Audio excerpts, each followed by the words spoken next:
Hello guys, എല്ലാവർക്കും എൻ്റെ YouTube ചാനലായ new കാറ്റ് ചാനലിലേക്ക് സ്വാഗതം. ഇന്ന് നമ്മൾ നോക്കുന്നത്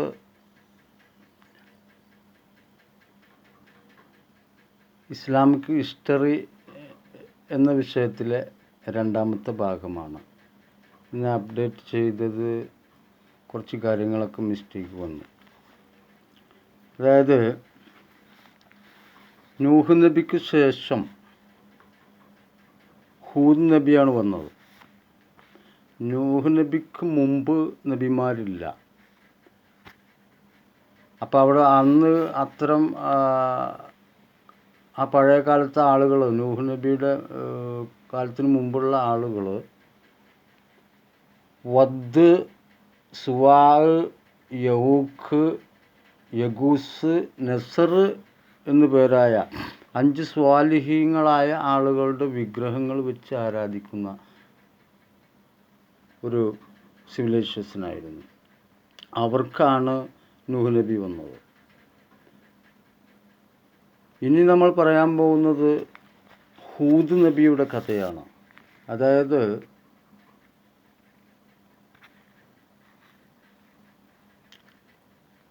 യമൻ്റെ പടിഞ്ഞാറേ കര മുതൽ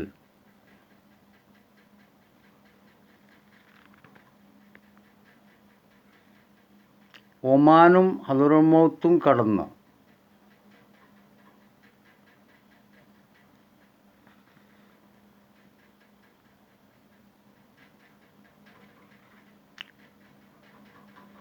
യമൻ്റെ പടിഞ്ഞാറേ കര മുതൽ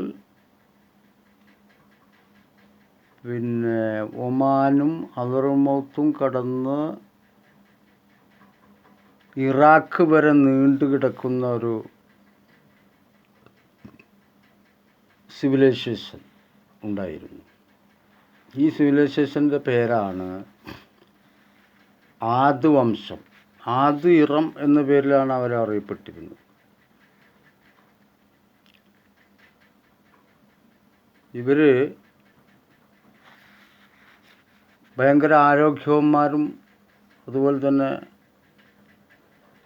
ഒരു ആനയുടെ അത്ര കനമുള്ളവരും 2 ആളുടെ ഹൈറ്റുള്ളവരും ഒക്കെ ആയിരുന്നു എന്ന് കാണാം. മരങ്ങളൊക്കെ കടപുഴക്കുക, ഒരാൾ മാത്രം കടപുഴക്കിയേറിയ. അവർ തമ്മിലുള്ള യുദ്ധങ്ങൾ വിശദീകരിക്കുന്നത് 2 പേർ ഇപ്പോൾ ചുരുങ്ങിയതിങ്ങനെ യുദ്ധം ചെയ്യാമെന്ന് വിചാരിക്കുക. അപ്പോൾ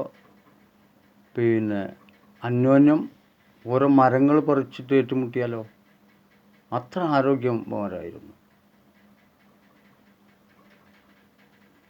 അവരെയൊക്കെ തന്നെ അല്ലാഹു സുബ്ഹാനഹു വ തആല ഇല്ലാതാക്കിയിട്ടുണ്ട്. അത് നമുക്ക് പിന്നീട് പരിശോധിക്കാം.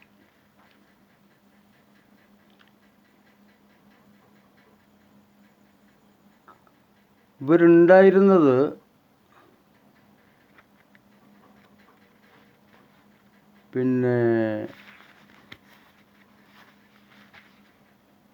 അറേബ്യയിൽ തന്നെ ഉള്ള ഒരു സ്ഥലത്താണ്.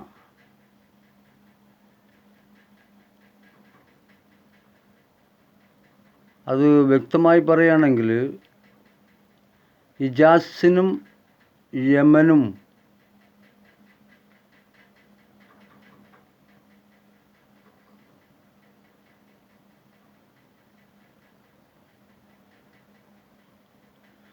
ഇടയിലുള്ള അൽ ബുർഖാലി എന്നൊരു മരുഭൂമിയുണ്ട്. അതിനടുത്തായിരുന്നു ഇവർ എല്ലാവരും കൂടിയിട്ട് ജീവിച്ചിരുന്ന സ്ഥലം എന്നാണ് പറയുന്നത്. അത് മനസ്സിലാക്കിയെടുക്കാൻ കുറച്ച് ബുദ്ധിമുട്ടുണ്ട്. അഹ്ലാഫ് എന്നായിരുന്നു അവർ ജീവിച്ചിരുന്ന സ്ഥലത്തിൻ്റെ പേര്. ഈ ഭാഗത്താണ് അവർ ജീവിച്ചിരുന്നതായിട്ട് ചരിത്രം പറയുന്നത്. ഈ ചരിത്രത്താളുകൾ എന്താ വെച്ചാൽ ഇത് ഖുർആനിൻ്റെ വ്യാഖ്യാനമാണ് സത്യത്തിൽ. അപ്പം ഇത് മിസ്സാക്കരുത്. നിങ്ങൾ ഇത് കേൾക്കുമ്പോൾ സ്കിപ്പ് ചെയ്യാതെ കാണുക. ബാക്കിയുള്ള നബിമാരെ പറ്റിയും ഞാൻ പറയുന്നതായിരിക്കും. 1,25,000-ൽ പരം അംബിയ മുർസലീങ്ങൾ ദീൻ നടത്താൻ വന്നിട്ടുണ്ട്. ഇപ്പോൾ പലരുടെയും വിചാരം റസൂലുള്ളാഹി സ്വല്ലല്ലാഹു അലൈഹി വസല്ലം മാത്രമാണ് ദീൻ നടത്താൻ വന്നതെന്ന്. അങ്ങനെയല്ല. റസൂലുള്ളാഹി സ്വല്ലല്ലാഹു അലൈഹി വസല്ലം തങ്ങൾ ദീൻ കൊണ്ടുവന്നിട്ടില്ല.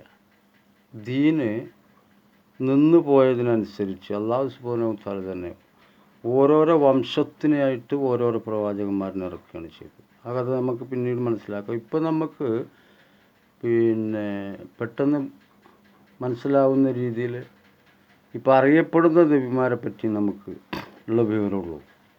കാരണം അന്നൊന്നും പിന്നെ വിദ്യാഭ്യാസപരമായിട്ടുള്ള ഭാഷാ സംവിധാനങ്ങൾ ഇതൊന്നും കണ്ടുപിടിക്കാനായിട്ടില്ല. അതിനൊക്കെ പറ്റി നമുക്ക് വ്യക്തമായിട്ട് നമുക്ക് സംസാരിക്കാം. പിന്നെ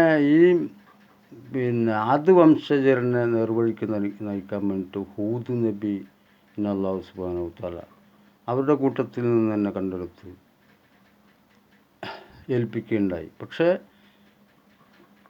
ഏകനായ ദൈവത്തിൽ അല്ലെങ്കിൽ അള്ളാഹുവിൽ അവർ വിശ്വസിച്ചില്ല. തന്നെയുമല്ല അവരുടെ ഈ അഹങ്കാരവും പിന്നെ അവരുടെ സമ്പത്തും അവരുടെ പിന്നെ കാര്യകാരങ്ങളൊക്കെ ചിന്തിക്കുകയാണെന്നുണ്ടെങ്കിൽ അവർ ഭയങ്കര തെമ്മാടികളും ആളുകളെ കൊന്നു കുഴിച്ചു മൂടുന്നവരും പിന്നെ ചന്തയിൽ കൊണ്ട് വിൽക്കുന്നവരും എന്ന് വേണ്ട എന്തൊക്കെ ഭൂമിയിൽ ചെയ്യാൻ പറ്റുമോ അതൊക്കെ ചെയ്തിരുന്ന ആളുകളാണ്. അതല്ലാതെ അവർക്ക് ആരെയും തന്നെ ഭയമില്ല. മരണശേഷം മറ്റൊരു ജീവിതമുണ്ടെന്ന് അവർ വിശ്വസിച്ചിട്ടുമില്ല. പക്ഷെ ഇസ്ലാമികൾ അങ്ങനെ വിശ്വസിക്കുന്നുണ്ട്. കാരണം മരണശേഷം മറ്റൊരു ജന്മമുണ്ടെന്നാണ് ഇസ്ലാമികൾ വിശ്വസിക്കുന്നത്. കാരണം എങ്ങനെ നമ്മളുണ്ടായോ അങ്ങനെ നമ്മൾ വീണ്ടും ഉണ്ടായിക്കൂടെ എന്നൊരു ചോദ്യമാണ് ഇസ്ലാം മുന്നോട്ട് വെച്ചിട്ടുള്ളത്. ഇനി അതിലൊന്നും ഒരു മാറ്റവുമില്ല. അതിനൊക്കെ ശാസ്ത്രീയമായ അടിസ്ഥാനമുണ്ട്. നമുക്ക് ഈ വഴിയെ വരുന്ന മറ്റേ ഓരോ എപ്പിസോഡുകൾ നമുക്ക് മനസ്സിലാക്കിയെടുക്കാവുന്നതാണ്. ഈ ഹൂദ് നബിയുടെ ആളുകളെ അല്ലാഹു സുബ്ഹാനഹു വ തആലയാണ് അവസാനിപ്പിക്കുന്നത്. കാരണം ഇത്രയും ശക്തമായ ആളുകളുമായിട്ട് യുദ്ധം ചെയ്യാനോ മറ്റൊന്നും ആർക്കും സാധ്യമല്ല. അന്നൊന്നും യുദ്ധസാമഗ്രികളോ അല്ലെങ്കിൽ മറ്റുള്ള കാര്യങ്ങളോ ഒന്നും ചിന്തിക്കേണ്ട ആവശ്യമില്ല. അങ്ങനെ അല്ലാഹു സുബ്ഹാനഹു വ തആല തന്നെ ഈ ജനങ്ങളെയും ഒതുക്കുകയാണ് ചെയ്തത്. അത് ഈ ജനങ്ങളെയും എന്ന് ഞാൻ ഉപയോഗിക്കാൻ കാരണം എന്താണ്?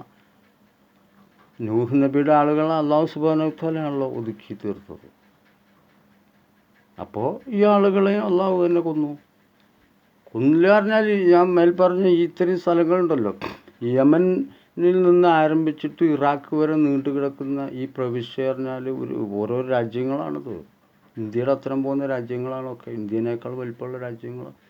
ഇത് ടോട്ടൽ ഈ അതിക്രമികളായ ആളുകൾ തന്നെ വസിച്ചിരുന്ന സ്ഥലമാണ്. അങ്ങനെ അവരിനെ നാമാവശേഷമാക്കിയ അല്ലാഹു സുബ്ഹാനഹു വ തആലയാണ്. അതായത് 7 രാവും 8 പകലും നീണ്ടു നിന്ന ഭയങ്കരമായ ഒരു കൊടുങ്കാറ്റ് മൂലമാണ് ഈ ഹൂദ് നബിയുടെ പ്രാർത്ഥന അല്ലാഹു സുബ്ഹാനഹു വ തആല സ്വീകരിച്ചിട്ട് ആണ് ഈ സംഭവം ഉണ്ടായത്. അപ്പോൾ ഇതൊക്കെ നമ്മൾ വിശ്വസിക്കണം. നമ്മൾ വിശ്വാസത്തിൽപ്പെട്ടതാണ് ഇതൊക്കെ.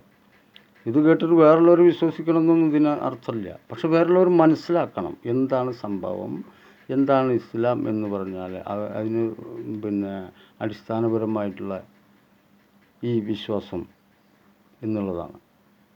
അപ്പോൾ അല്ലാഹു സുബ്ഹാനഹു വ തആലക്ക് സാധിക്കാത്ത യാതൊരു കാര്യമില്ല എന്നാണ് മൊത്തത്തിൽ മുസ്ലിങ്ങളുടെ വിശ്വാസം. അതാണ് സത്യവും. അപ്പോൾ ഇന്നത്തെ വീഡിയോ നിങ്ങൾക്ക് ഇഷ്ടപ്പെട്ടെന്ന് ഞാൻ വിചാരിക്കുന്നു.